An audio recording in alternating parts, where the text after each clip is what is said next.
John Fetterman isn't the problem. He's just not part of the swamp, and that's exactly why they're coming after him. Just like Trump. Let's get right to this video. Breaking news coming off Capitol Hill this hour. CNN sitting down exclusively with Senator John Fetterman. He is pushing back on recent questions that have been raised about his fitness to serve in office now and into the future. CNN chief congressional correspondent Manu Raju joins us now, and he sat down with the senator just a few moments ago. Manu, tell us what you heard from Senator Fetterman. Hey, he's pushing back at these allegations that were detailed on the record by his former chief of staff, Adam Gentleson, who had raised concerns that John Fetterman, who was public about his battles with depression last year, who had checked himself into Walter Reed Hospital for 6 weeks, was no longer following the medical regimen that was laid out by his doctors in the aftermath of his treatment for clinical depression. And when I asked him about the concerns about erratic and reckless behavior detailed in that New York Magazine story, he pushed back. And now it's just a disgruntled group of people, and there's only one there. So that's the same thing. There's no new news involved for this. The individual is your former chief of staff who has said that he's concerned about your well-being, which is why he went public. What do you say to to someone like him who's concerned about? He says he's concerned about your personal well-being. It's like no, he's had a weird grudge. And he has threatened to do this for quite a while. And if you're really concerned. So there you guys have it. The guy wanted power. Simple as that. And Fetterman just didn't want to play puppet. Literally, he just didn't want to play puppet. And now there's like a Trump level amount of sabotage going on from the inside.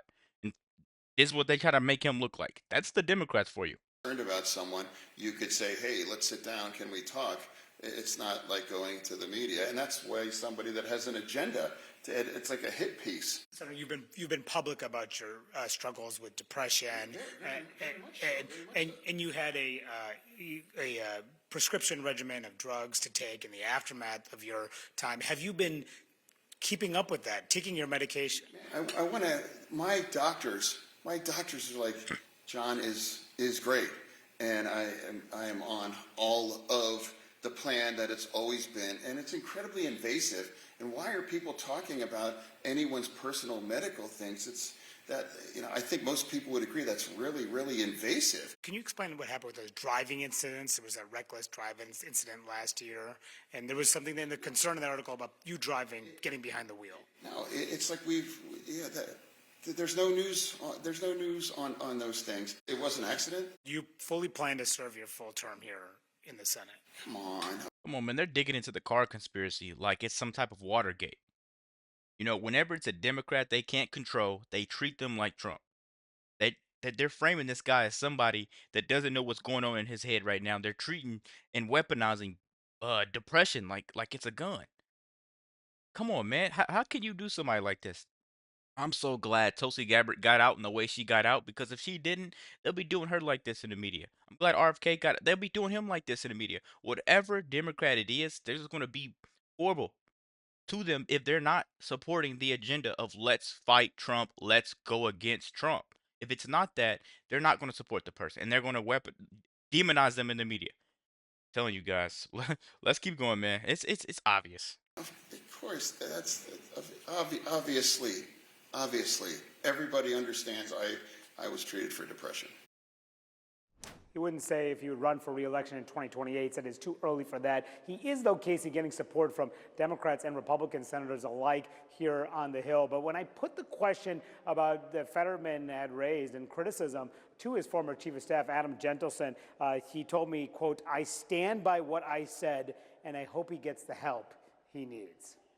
Casey. All right. Manu, stick around. We're going to open this conversation up to the panel. And Sochi Hinojosa, let me put this to you as the Democrat at the table, only because, John Fetterman was considered a rising star in the party. He won, the Senate race in Pennsylvania with a profile that was in some ways very Trumpian, but on the left side, right? I mean, I spent a lot of time covering him before this happened.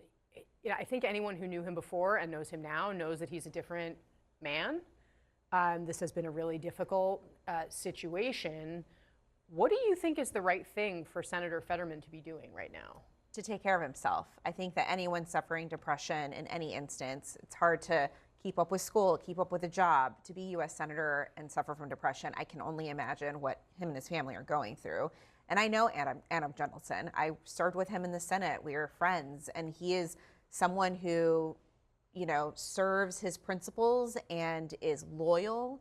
And he's only sounding the alarm because he believes that the public needs to know that there is something there, that he's doing a disservice not only to his constituents but to himself. And I think he fears for his well-being. And so this entire reporting is extremely devastating, but I think that he really needs to think about what is best for him and his family at this point. Yeah, I do think it is worth noting, Adam Gentleson worked for many years. For our viewers who may not understand how this works, he's been in the Capitol Hill ecosystem for a long, long time. He worked for Senator Harry Reid when he was the majority leader in the Senate. He is someone who usually is very discreet. Congressman, were you surprised that this came out in public? And Yeah. what do you think it says? Look, I was surprised. I've become friends with John Fetterman, and I'll tell you, the public John Fetterman I knew before I met him. He had all this is the guy that doesn't wear a suit and everything else. As I've gotten to know him, he's one of the most genuine people I've ever met, and I mean that. Like, there is no politicianness in him, and I think he wears his emotions on his sleeve, right? And so any of us, when I was in Congress, there were days I didn't want to go meet with people. I would have wanted to just sit at my desk, but I didn't wear my emotions as much on my sleeves. I think he's so genuine. Any decision to leave the Senate, any decision on the treatment for depression, it's his decision. He's been very open about it as well. I think this was kind of an unfair attack on him. Now, granted, when you're a public figure, you're a public figure. Everything's kind of fair game, but I'll tell you, the John Fetterman I know is somebody that just, you're really not going to meet a more genuine person. And the thing I worry about is that this is an attack against him because he's been so outspoken against, for instance, some of the protests and things like that, and he's ticked off a lot of Dems. I don't know if that's true or not, but I'm just saying I hope that's not the case. He certainly did have some staff in his office who were angry about that, and there was turnover because of that. I'm not sure that Adam is in that category. What do you think, Kristen? Yeah, I also wonder to what extent this is all happening in the backdrop of this real reckoning within the Democratic Party about the extent to which President Joe Biden, when he was president, was his condition a challenge, and was that being concealed from the public? And I think as Democrats go through this very public reckoning about what did we know and when did we know it and when should that have been exposed, So guys, that's not what we're gonna do. We're not gonna lump Fetterman up with that mess because Biden was clinging on to power and Fetterman was just refusing to bow down to it. That's exactly what they don't want to see in DC. And Fetterman just simply doesn't play the DC game, and that's another reason they're afraid of him. Just like they were afraid of Trump. You speak like a real person, and all of a sudden you're a bad guy in the media. You could be up here so high one day, and the media could just knock you down the next. They could sit there and call him as dangerous as they want, but we, the people, we see right through it because they've done it year after year, and I'm glad another person's calling it out. Let me know what you guys think about this video. Be sure to like, comment, subscribe if you're new, and as always, let me know what to react to. We're out.